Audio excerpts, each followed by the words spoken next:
Tiempo Internacional. El mundo en 7 días. El programa del Instituto de Relaciones Internacionales. Conducción: Cristian Reyes. Participan Norberto Consani y Juan Alberto Real. Producción general: Juana Álvarez Eiras.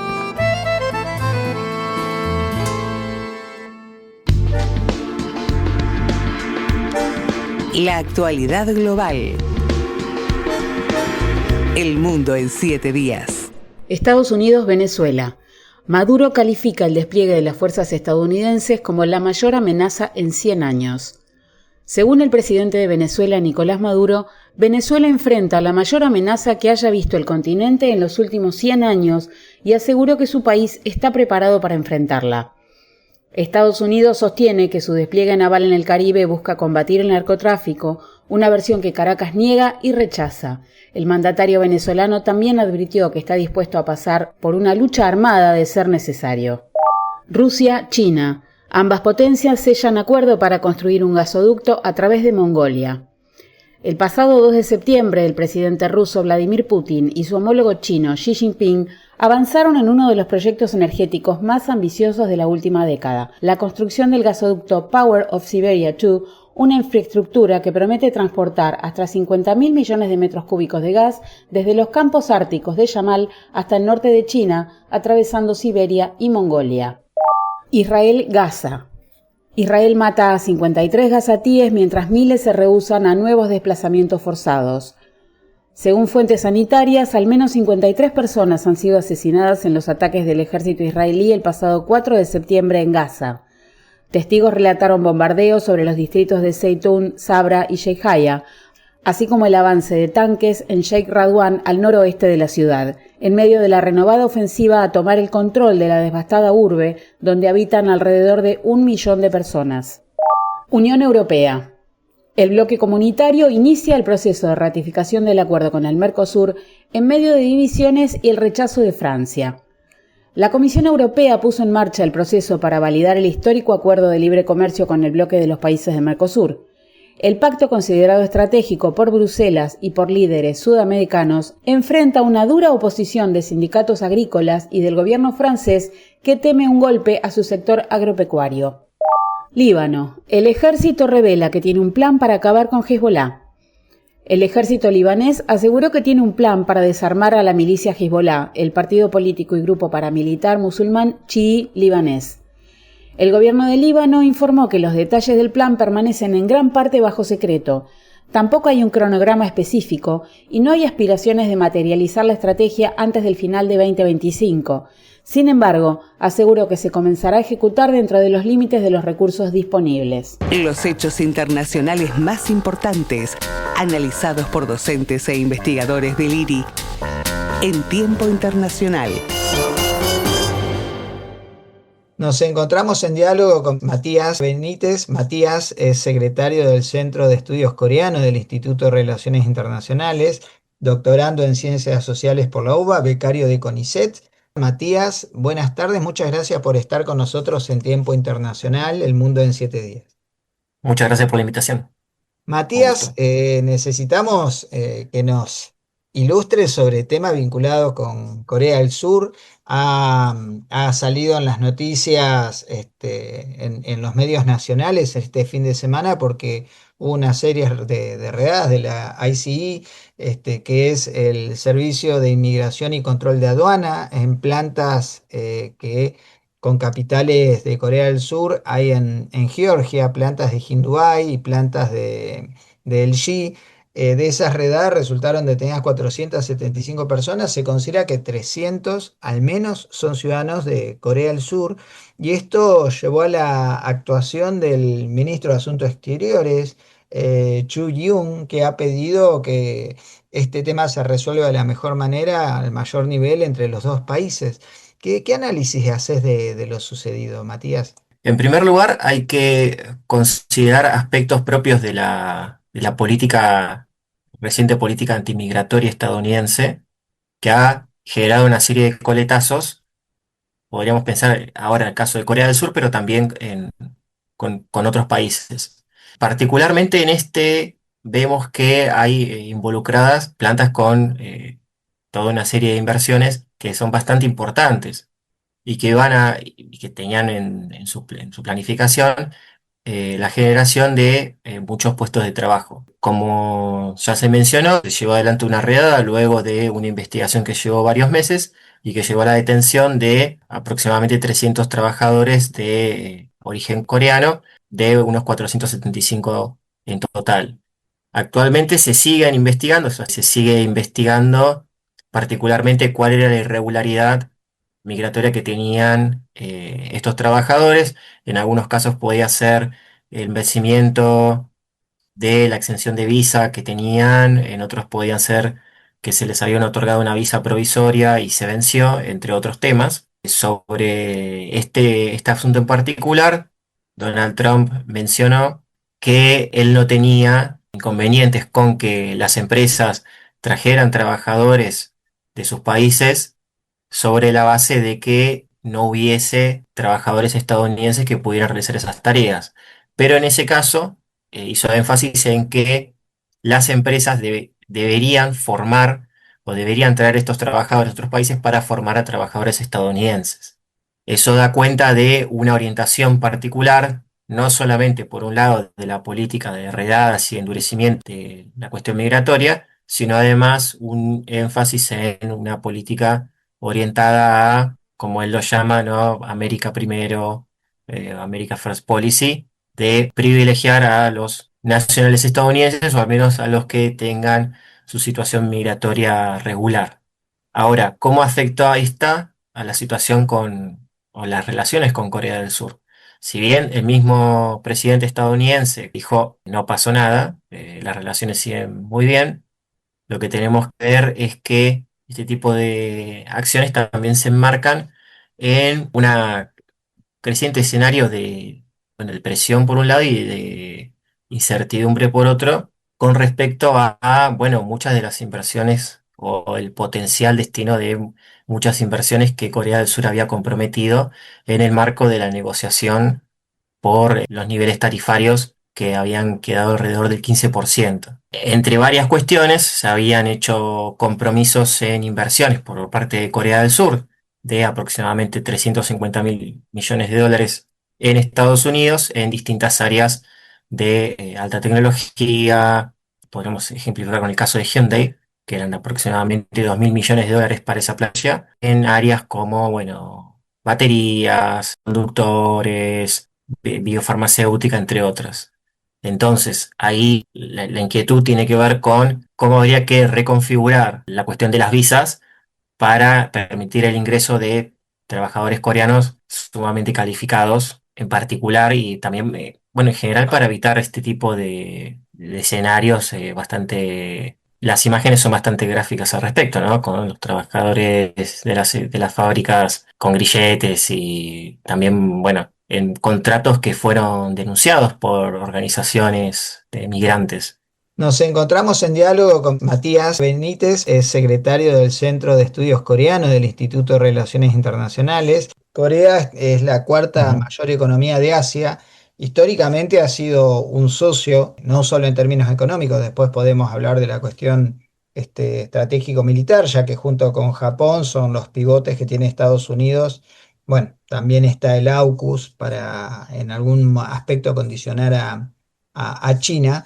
Pero vos mencionabas el tema de los niveles de los aranceles que han quedado en un 15%, lo cual indica que no hay una situación de déficit comercial demasiado acentuado entre Estados Unidos y Corea del Sur, porque un 15% es casi un trato preferencial a los niveles tarifarios que ha impuesto la administración Trump a otros países. Aparte de estas inversiones que Corea ha comprometido, ¿cómo es el vínculo en términos económicos entre Corea del Sur y entre Estados Unidos? Hay, como les habíamos mencionado, y bueno, las inversiones se enmarcan en una orientación económica más general que tiene que ver con ese tipo de inversiones, tiene que ver con la compra de energía. Corea del Sur no tiene petróleo ni gas, entonces tiene que importarlo. Uno de los socios comerciales, por lo menos en ese área, que tiene gran importancia, es Estados Unidos, ¿no? Más aún considerando, bueno, las situaciones de carácter geopolítico, ¿no? Con el caso de Rusia. Y en el marco de ese mismo proceso de acuerdos tarifarios, se acordó un incremento en la compra de gas hacia los Estados Unidos. Pasó del año anterior de 17.000 millones de dólares a 25.000 millones de dólares en un proceso de 4 años, ¿no? Lo que nos va a llevar lo que lleva a una inversión de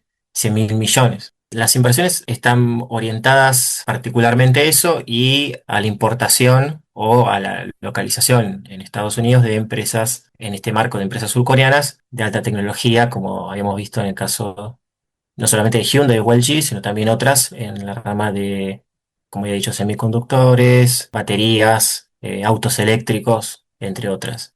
Ahora, uno de los factores también que es relevante para entender esta relación y que tiene de manera indirecta también una influencia en lo económico, indirecta y directa, tiene que ver con la defensa y las relaciones de defensa entre y el peso del que ha intentado desligarse los Estados Unidos en cuanto al costo del emplazamiento de tropas y la garantía de cierta presencia militar en esa zona.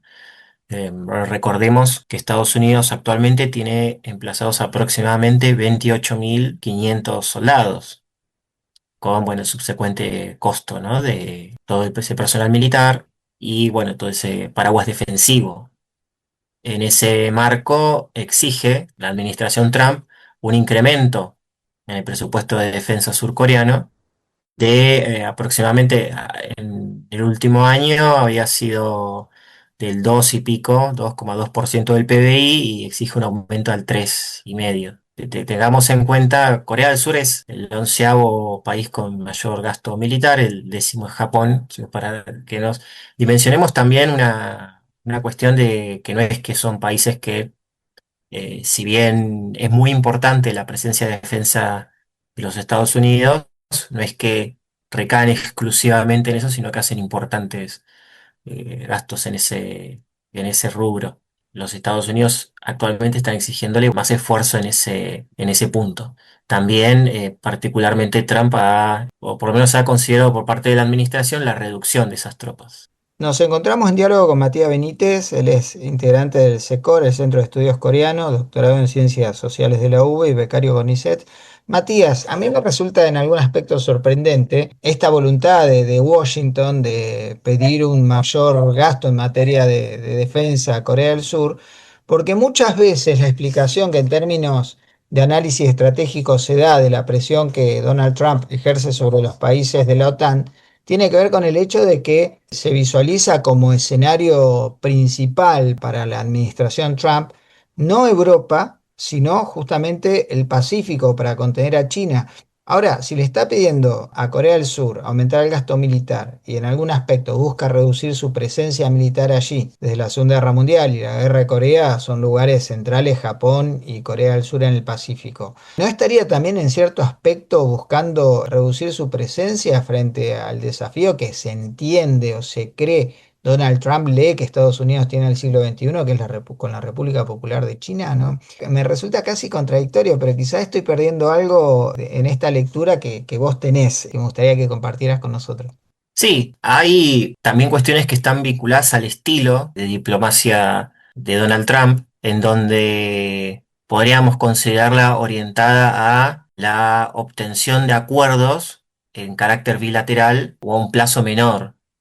Uno diría que en todo caso ahí lo que se vería como una victoria es la posibilidad de poder generar mejores condiciones para la presencia de los Estados Unidos con un menor costo y que eso no necesariamente sería una contradicción, sino bueno, otra forma de ver y encarar esos procesos, inclusive en cuestiones que tienen que ver con tal vez una mayor flexibilidad en el emplazamiento de tropas o armamento, sin necesidad de que haya una presencia permanente tan grande. Igualmente, cuando hablábamos de reducción de tropas, si bien en el periodo anterior de la administración Trump se había hablado tal vez de una reducción importante de esos 28.000, ahora por lo menos en meses anteriores se había hablado de una reducción no tan grande, sería un 20% de esas tropas, serían de 28.000 a menos de 24.000,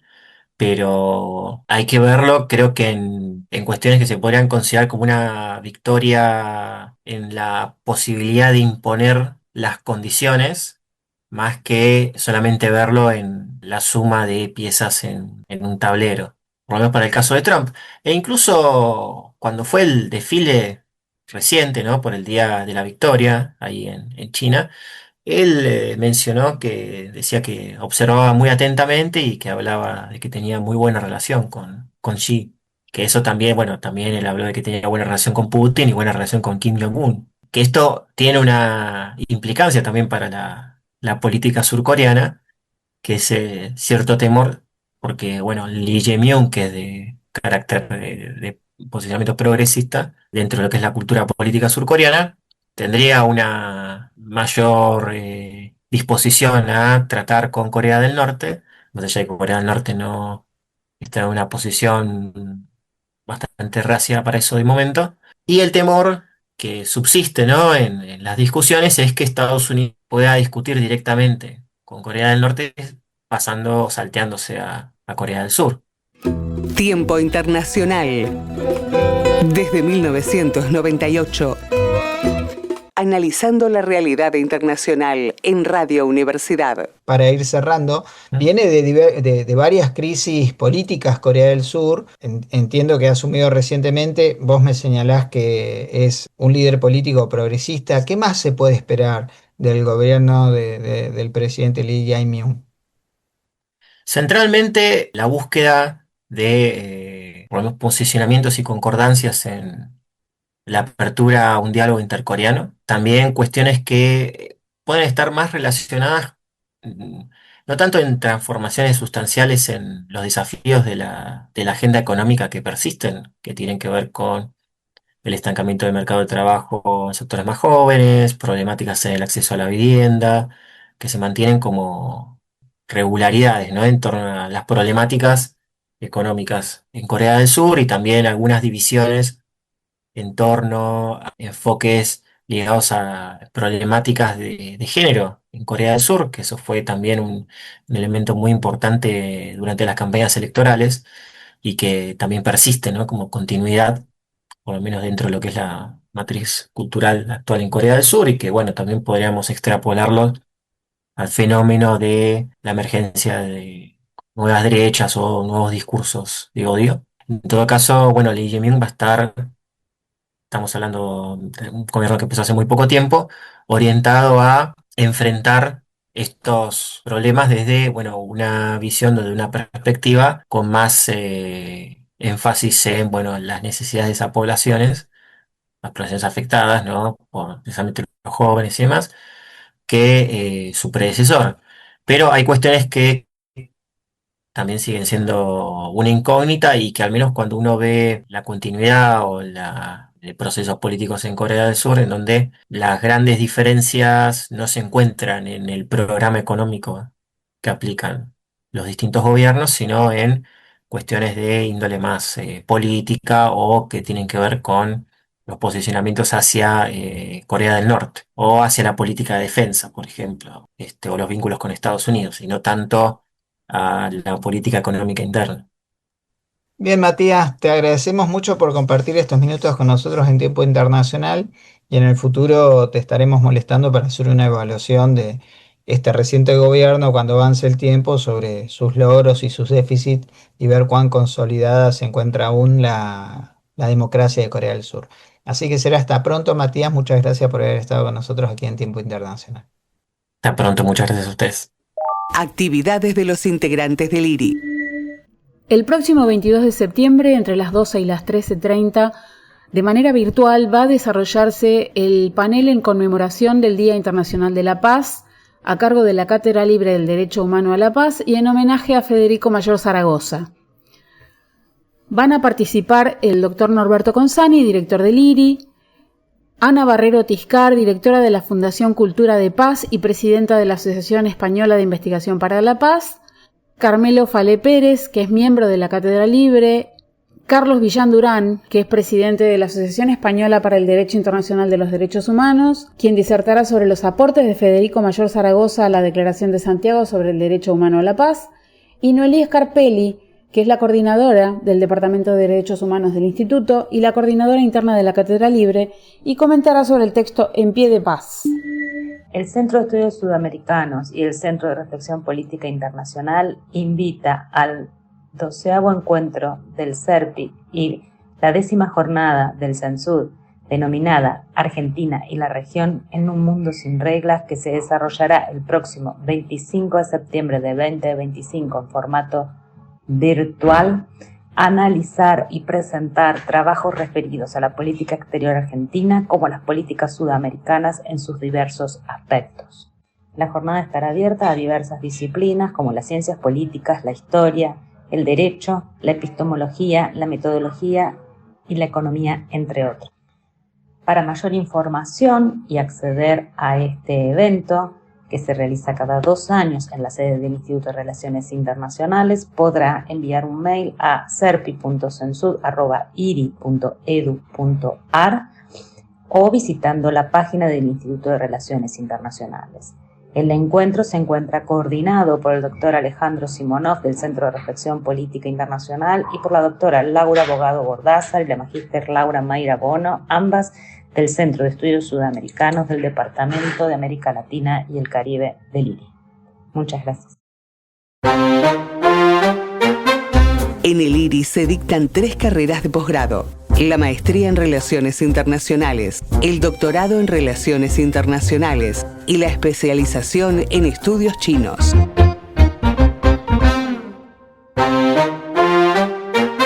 En el IRI se dicta la maestría en Relaciones Internacionales categorizada A, excelente, por la Comisión Nacional de Evaluación y Acreditación Universitaria, CONEAU. En el mes de septiembre se dictará el curso acreditable Fundamentos del Proceso de Investigación, Metodología, Métodos y Técnicas en el marco del doctorado en Relaciones Internacionales. El curso estará a cargo del doctor Leandro Sánchez y constará de 4 encuentros que se desarrollarán los días martes 16 y 30 de septiembre y 14 y 28 de octubre, en todos los casos de 18 a 21 horas. En el mes de octubre se dictará el crédito doctoral El campo de la cooperación internacional en las actuales formas de las relaciones internacionales, a cargo del doctor Javier Zuraski. Las clases tendrán lugar los días 10, 17, 24 y 31 de octubre. África subsahariana en el Sistema Internacional Contemporáneo es el título del crédito doctoral que dictarán las doctoras Gladys Lecchini y Carla Morazo los días 22, 23, 29 y 30 de octubre. El próximo mes de noviembre, la doctora Bárbara Baboleo dictará el crédito doctoral Asia-Pacífico en las Relaciones Internacionales. Este crédito tendrá lugar en 5 clases que se desarrollarán el 7, 8, 14 y 28 de noviembre y el 5 de diciembre. Cine, series y relaciones internacionales. El aporte de REDIC a tiempo internacional.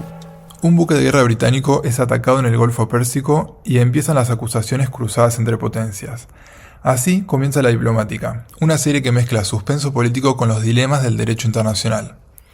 Hola oyentes de Tiempo Internacional, mi nombre es Abundio Gadea, soy editor asociado de la revista electrónica de Derecho Internacional Contemporáneo y miembro del Departamento de Derecho Internacional del Instituto de Relaciones Internacionales de la UNLP. En esta oportunidad les traigo un breve análisis de la serie La Diplomática, en la cual seguimos a Kate Weiler, interpretada por Kerry Russell, una funcionaria estadounidense que se convierte, casi por accidente, en embajadora en Londres en medio de esta crisis internacional por el ataque al buque de guerra británico. Lo interesante no es solo el drama político, sino cómo la serie se anima a mostrar la tensión real que existe entre la diplomacia pública y la diplomacia detrás de escena.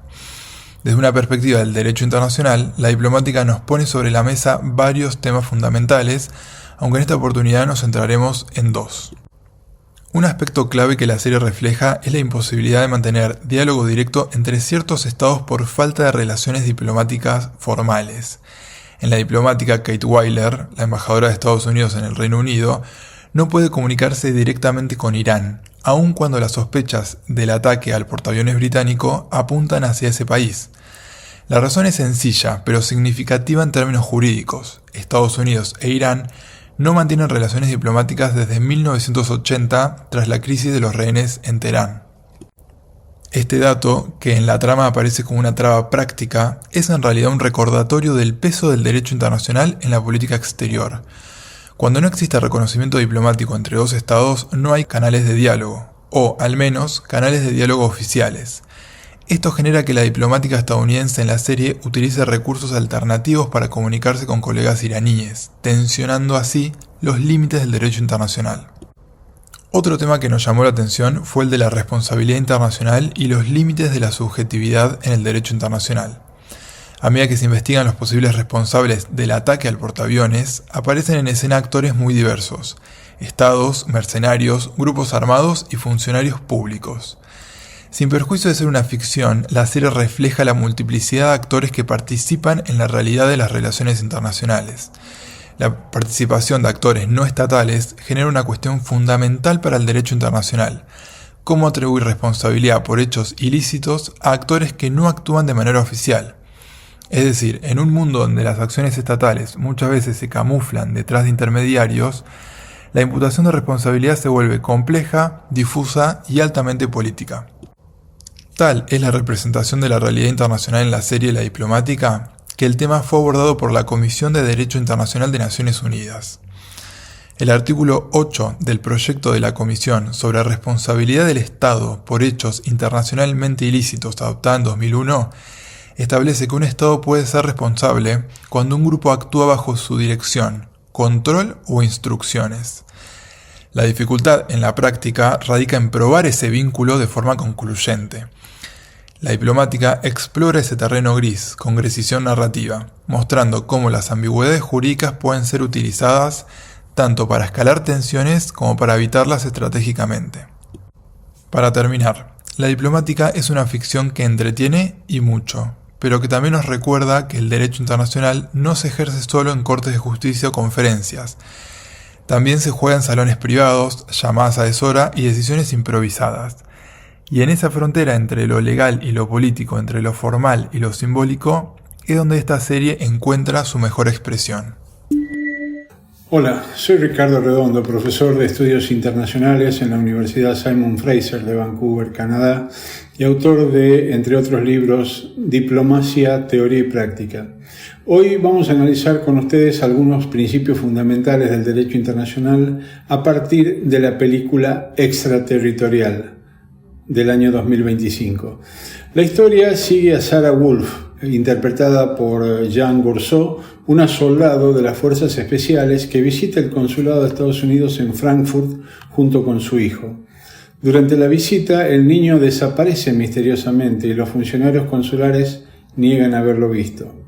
Ante la posibilidad de perder a su hijo si abandona el lugar, Sarah decide esconderse dentro del consulado y allí descubre una trama oculta. Este escenario ficticio nos permite explorar conceptos claves del derecho internacional, como la extraterritorialidad, la inviolabilidad de los locales consulares y diplomáticos y los límites jurisdiccionales entre los estados. Contrario a la creencia común, las embajadas y los consulados no son territorio extranjero. Jurídicamente permanecen bajo la soberanía del estado receptor, aunque están exentos de su jurisdicción, ya que están protegidos por el principio de inviolabilidad reconocido por las Convenciones de Viena sobre Relaciones Diplomáticas de 1961 y de Relaciones Consulares de 1963. ¿Qué significa esto? Que las autoridades locales no pueden ingresar sin el consentimiento del jefe de misión o del Estado acreditante a los locales de las embajadas o de los consulados. En el caso de los consulados, esa inviolabilidad es menor que en el caso de las embajadas, porque en los consulados ese consentimiento del jefe de misión puede presumirse en casos de incendio o peligro extremo, como lo establece la Convención. Sin embargo, en los casos de las embajadas, la inviolabilidad continúa siendo absoluta. La película usa el término extraterritorialidad, pero en derecho internacional no implica que estos lugares sean parte del otro Estado. Más bien significa, como les decía recién, que gozan de inmunidades que limitan el poder del Estado receptor dentro de esos espacios. Si ocurre un delito grave dentro de una misión diplomática o consular, las autoridades locales tienen herramientas limitadas para actuar. El caso del periodista Jamal Khashoggi, asesinado en 2018 dentro del consulado saudita en Estambul, entre otros, es un ejemplo de esto que hablamos. Turquía no pudo intervenir ni investigar sin el consentimiento de Arabia Saudita, que no fue otorgado. ¿Qué remedio tiene el Estado receptor? Probablemente declarar persona non grata a los funcionarios responsables de los abusos, pero no puede detenerlos. Esto plantea tensiones entre lo que es la protección de los derechos humanos y el respeto de las inmunidades diplomáticas y consulares. En resumen, Extraterritorial ofrece una historia de ficción que nos permite reflexionar sobre cómo se aplican y a veces entran en tensión principios fundamentales del derecho internacional. Nos recuerda que estos conflictos no solo se resuelven con normas, sino también con decisiones políticas y presión internacional. Hasta la próxima. Redic es la revista del Departamento de Derecho Internacional del IRI. Continuamos analizando la problemática de las relaciones internacionales en tiempo internacional. Continuamos con la actualidad global. México, Estados Unidos. Ambas partes anuncian la conformación de un grupo de alto nivel para cumplir compromisos fronterizos. La presidenta de México, Claudia Sheinbaum, y el secretario de Estado de los Estados Unidos, Marco Rubio, celebraron una reunión de cooperación en el Palacio Nacional en la que confirmaron la formación de un grupo de alto nivel para cumplir los compromisos mutuos ante la lucha contra el crimen organizado y la inmigración irregular. Burkina Faso. El Parlamento penaliza las relaciones entre la comunidad LGBTIQ+. Tras la determinación por unanimidad, el Parlamento de Burkina Faso, donde gobierna la Junta Militar desde 2022, dispuso que cualquier práctica homosexual será condenada con penas de entre 2 y 5 años de prisión y asimismo cualquier persona reincidente será expulsada del país. De esta manera, Burkina Faso se une a los 31 países de África que penalizan las relaciones entre personas del mismo sexo en medio de una escalada del discurso contra la comunidad LGBTIQ+ en el continente. Perú. Diplomático indonesio es asesinado en Lima. Un funcionario diplomático de la Embajada de Indonesia en Perú fue asesinado a tiros cuando llegaba a su casa en bicicleta. Las autoridades sospechan que se trató de un ataque premeditado, ya que el autor efectuó 3 disparos, uno de los cuales fue mortal. España. El presidente español acusa a Israel de exterminar al pueblo palestino y anunció un paquete de medidas contra Tel Aviv. El presidente del gobierno de España, Pedro Sánchez, compareció el pasado 8 de septiembre ante el Palacio de la Moncloa para anunciar una serie de medidas contra Israel ante el genocidio en Gaza. Dentro de las medidas más importantes figura la prohibición de comprar y vender armamento a Israel. Dentro de las medidas más importantes figuran la prohibición de comprar y vender armamento a Israel, la prohibición de importaciones de los territorios ocupados en Cisjordania y Gaza y la prohibición de la entrada de buques y aeronaves a España. Israel. El Estado de Israel se reserva decisiones unilaterales contra países que reconozcan al Estado palestino. El ministro de Relaciones Exteriores de Israel, Gideon Saar, advirtió que su país podría tomar decisiones unilaterales en el caso de que naciones como Francia, Reino Unido, Australia o cualquier otro país concreten sus planes de reconocer la existencia de un Estado palestino. Análisis de la actualidad en tiempo internacional. Bienvenidos a Tiempo Internacional, El Mundo en 7 días. Muchas gracias por acompañarnos esta tarde. Mi nombre es Juan Alberto Rial. Vamos a hacer comentarios sobre las noticias más relevantes que han transcurrido desde el último programa hasta el programa de hoy. Cabe mencionar que entre lo más destacado de la agenda internacional tenemos la noticia de la caída del gobierno de Francia. Bayrou, el primer ministro, perdió una moción de confianza que presentó ante el Poder Legislativo que muchos consideraban que se trataba de un suicidio político, ya que estaba tratando de conseguir la aprobación de su proyecto de presupuesto, que era muy resistido por todos y cada uno de los sectores políticos de un parlamento extremadamente fragmentado, que resultó de las elecciones a las cuales llamara en el 2022 el presidente Emmanuel Macron, y que desde entonces hasta ahora le ha costado el puesto a 4 primeros ministros y a 3 de ellos en un lapso poco mayor a un año.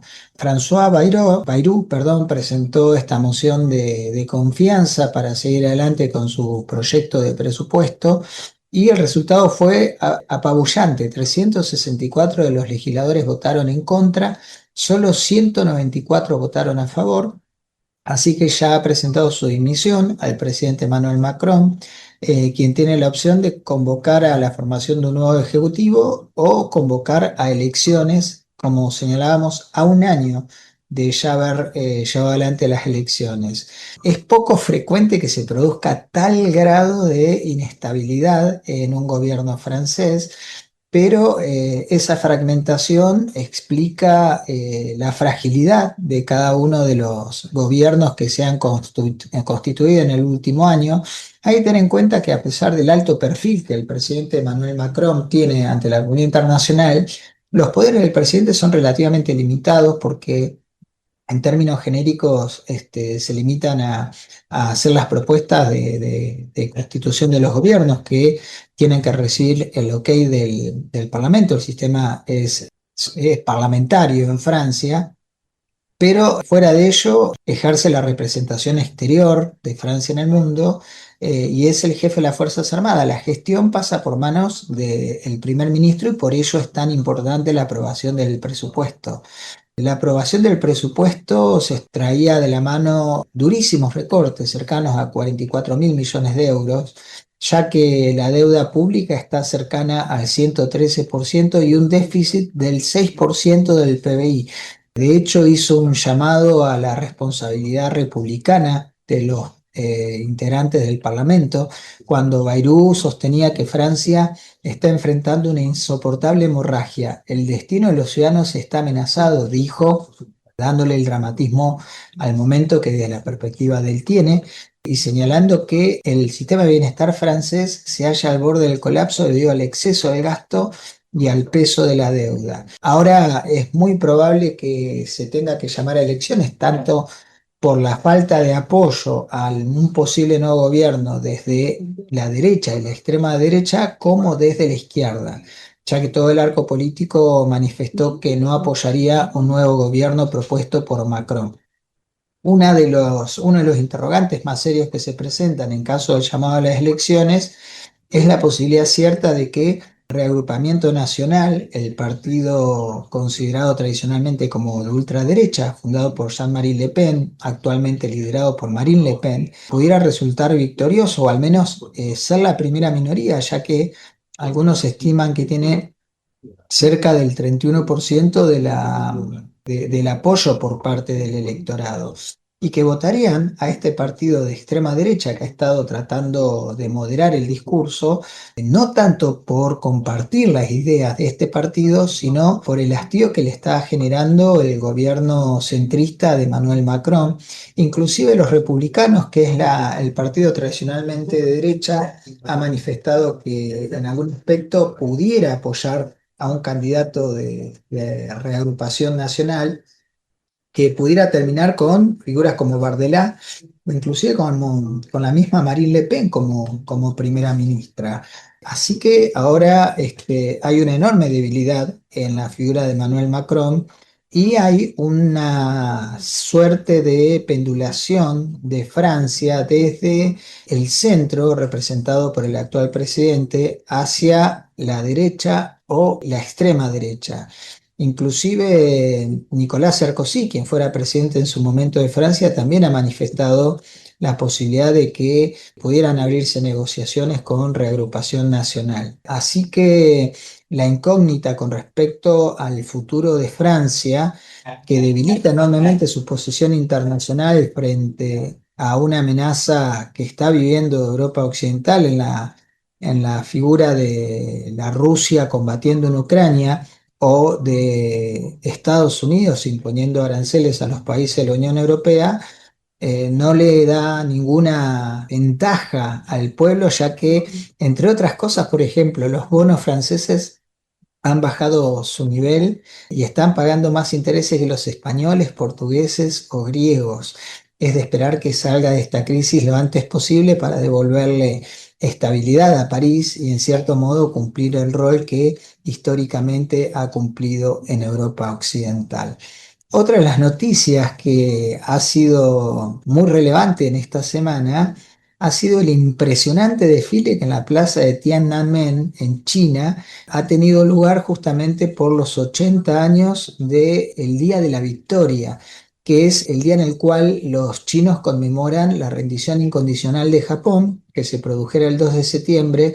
Ellos fijaron como el Día de la Victoria el 3 de septiembre y han realizado un monstruoso desfile allí en Beijing, con el presidente Xi Jinping ocupando el estrado principal, acompañado a su izquierda y a su derecha por sus aliados principales, Vladimir Putin, el presidente ruso, y el presidente de Corea del Norte, Kim Jong-un.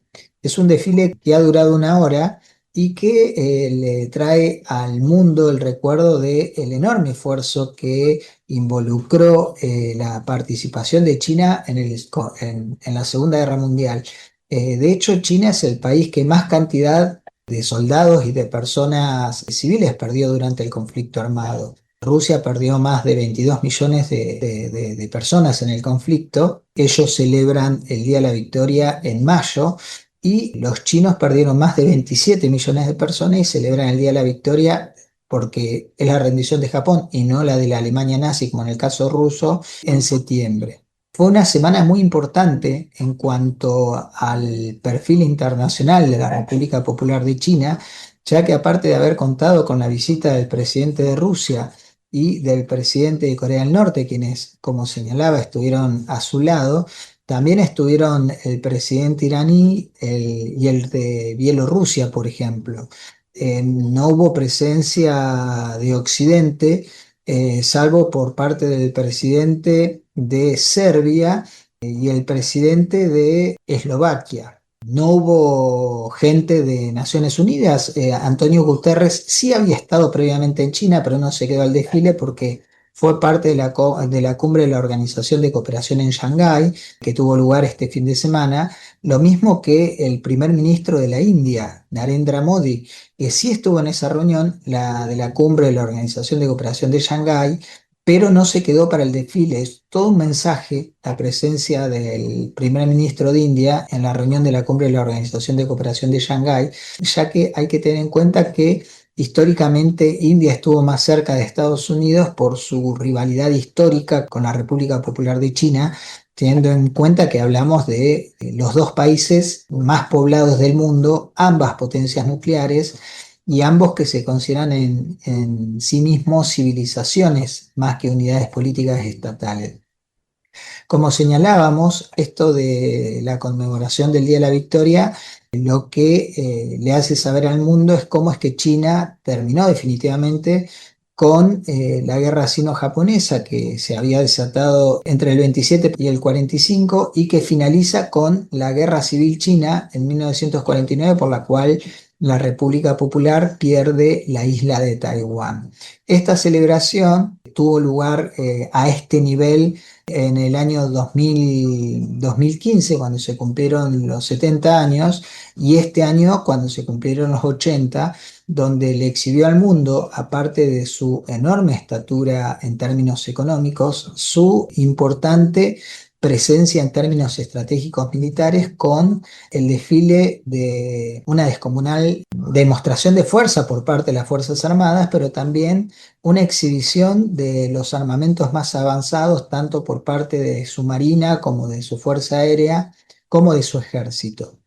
Así que China se planta ante el mundo, inclusive con la presencia de lo que son los líderes del sur global, que es a lo que apuesta, y en su discurso, algo a tener en cuenta, Xi Jinping hizo mención a lo que se vive en este siglo XXI, en este año 2025, al decir, hoy la humanidad vuelve a enfrentarse a la disyuntiva entre la paz o la guerra.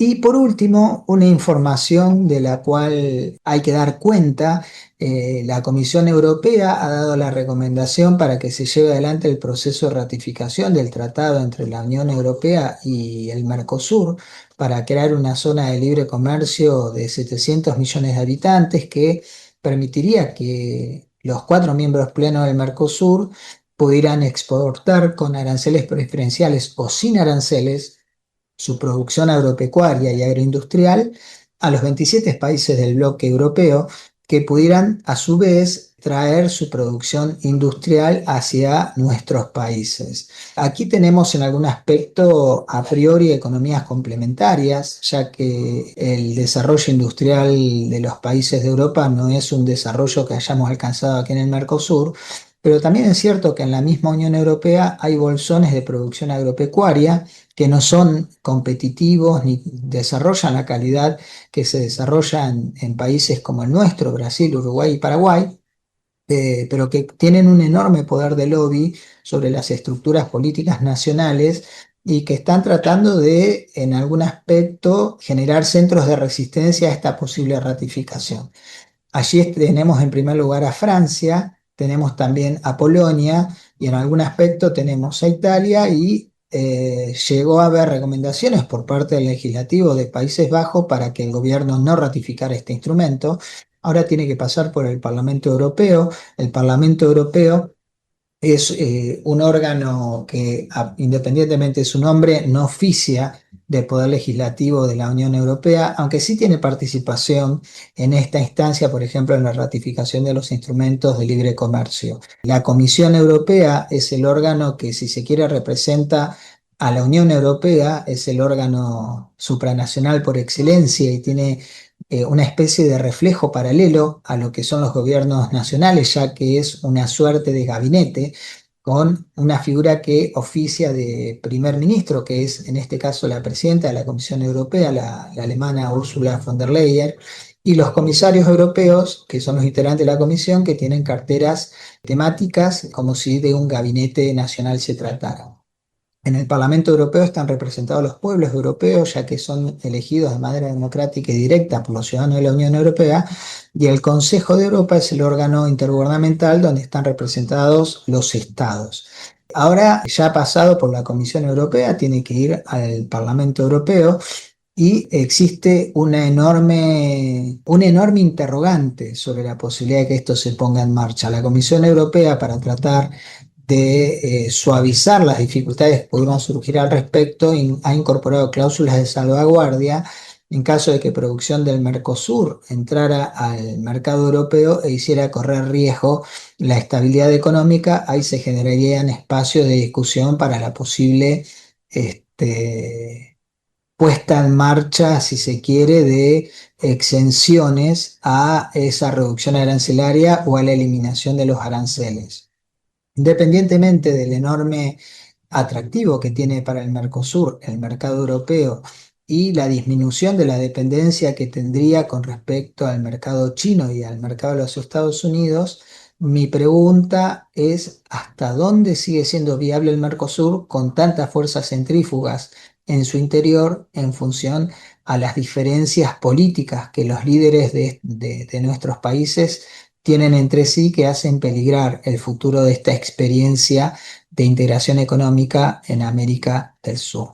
Esto es todo, esperamos encontrarnos nuevamente con ustedes en una semana en Tiempo Internacional. Les recordamos nuestras vías de comunicación, tiempointernacional@iri.edu.ar, o pueden visitarnos a nuestra página www.iri.edu.ar, donde también encontrarán las referencias a nuestras otras redes sociales. Así que los esperamos el miércoles que viene en esto que es Tiempo Internacional, el mundo en 7 días. Soy Juan Rial y me despido de ustedes hasta la próxima semana.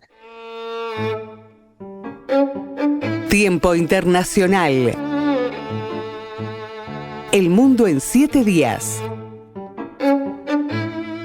el programa del Instituto de Relaciones Internacionales.